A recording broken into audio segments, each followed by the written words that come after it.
Today I'm sharing the story of a woman dealing with both fibromyalgia and neuropathy, with intense pain, constant fatigue, and sleep that was no longer restorative. On top of that, she was going through a difficult personal situation, including a divorce, which further increased the overall burden on her system. Her daily life was heavily impacted, with the loss of autonomy and increasing difficulty maintaining a normal life. She had even created a YouTube channel to document her illness, showing that she was already deeply engaged in trying to understand what was happening to her, and yet the symptoms remain unstable without any lasting improvement. This type of case highlights a key point. The problem is not limited to a diagnosis or an isolated symptom. It is the entire system, especially the nervous, inflammatory and emotional system, that has become dysregulated. And as long as the global picture is not taken into account, progress remains partial. In this video, you will see what happens when that framework changes and how a progressive reconstruction can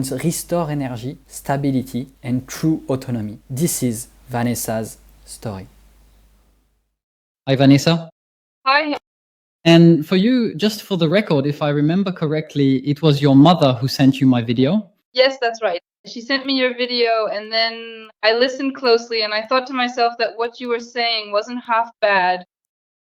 Okay. And before all that, well, tell us a bit. When you arrived, what situation were you in when we started the coaching? I mean, what's your journey with fibromyalgia? I think for you, it was since 2017 that you had fibromyalgia. Yes, that's right. Yes, 2017. However, I knew quite early on because I'd done some research actually. I was hurting everywhere. It's a bit like tendonitis, muscles contracting a lot, intense fatigue. Then everything that goes with it, the stomach, well, lots of things. Are you planning on going to sleep too? Yeah. Complicated sleep? Yes, completely. And so I'd done a bit of research. I looked a bit on the internet to see what it could be because the doctors every time were looking for something specific, and so we couldn't find anything. Yeah. And I said to my doctor, maybe it's that. He said to me, oh, maybe. And he sent me to see a rheumatologist, and they confirmed it. Where were you in this? I don't remember what you'd done before. First physio, I was doing it every week. Physio, osteo too, I did that. There was a period where I was doing it really often. Yeah. It was maybe twice a month. No, I also did hypnosis. Okay. Hypnosis, that had helped me too. Afterwards, perhaps it is more focused on the mental side, your overall way of being and all that. But it feels good. It feels good. Afterwards, it doesn't cure the physical symptoms. Afterwards, I got worse. There was a period where really I couldn't even walk anymore because it was muscular fatigue, or I don't know. I couldn't even walk anymore. And there you go. Looking back to when I first reached out to you, it was already quite a difficult time in my life because I am currently going through a divorce. So as you can see, it's just not a great situation for me right now. Yeah. In fact, even when I was actually sleeping, I don't even know if I was sleeping. I would have had to really do a medical test to know if I was truly sleeping, but I was dreaming a lot and I was really very active in my dreams and I was absolutely not rested at all. And so you had pain too every day? You had real pain? Yes, because as soon as I do something, my muscles would always contract right away.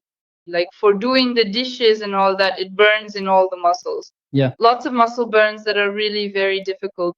You see, when it comes to sleeping, I actually had a special metal frame installed so that the heavy duvet wouldn't touch my feet because... You hadn't told me that. I didn't know that. Oh, yeah? Yes, I had a frame. Afterwards, I also had it's actually like a big long bolster. Yes, it is. A big bolster that you sleep on your side, then you put it between your legs so your knees don't touch. Actually, because I felt like as soon as my body touched something, I was right down to the bone, basically. Okay, then. At what point exactly did you first start to notice that things were moving? I think, I'm wondering if it's not the second month. Second month, okay. I believe so. No, I'm not sure. It might have been before. Maybe it was before. Anyway. And from the moment you started to see that there were actually repercussions on the main symptoms of fibromyalgia, what did you think then? Well, actually, it was gradual because at first I had energy. I wondered if it was really linked to that. Then as time goes on, well, you see other things getting better. And so gradually over time, yeah, a significant number of symptoms are starting to diminish. And above all, for me, it's mostly sleep.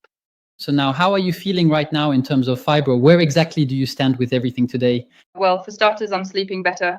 Yeah. Very happy.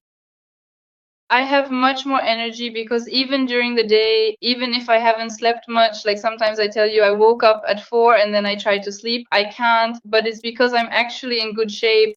Yeah. Well, even during the day, I don't necessarily take a nap. I can feel fine. I have taken naps and actually slept during my nap. There you go. Hallelujah. Totally. Yeah. But I mean, sometimes I just don't need it at all. Yeah. Because I think it's been quite restorative and Yeah. and that's it. I don't have all those dreams anymore. It was really impressive. If I had a second life, I did. Couldn't you sometimes ever tell what was real and what wasn't the next day? That has happened to me. Yeah. That's completely and utterly insane. But it's frightening to think about that. I had to ask the question, did this happen? Did I really see so and so? And you don't have that anymore? No, I don't have that anymore. Well, that's good. That's good. Yeah. I don't know. Okay. And in terms of pain, where are you at now? Well, the pain, I don't have that pain I used to have every day. The feeling of having weights on my shoulders, I don't have those pains anymore. You know, those famous tender points. Yeah. I don't have any of that anymore. Your thighs used to get stiff sometimes, right? Do you still have that or not? No. And yet I'm walking. Well, that's good. I'm doing almost 20 kilometers a day right now. Oh, yeah. Not all at once. I do 10 each morning and 10 each night. Well, that's good. That's cool. Totally. Regardless of the situation, I thank you for your feedback because it is very much appreciated and it might help some people better understand what we're doing. I invite everyone to give it a try for themselves because frankly, I think many people don't believe in it. They have a great deal of questions, but I think until you've tried, you can't say if it actually works or not. Yes, clearly.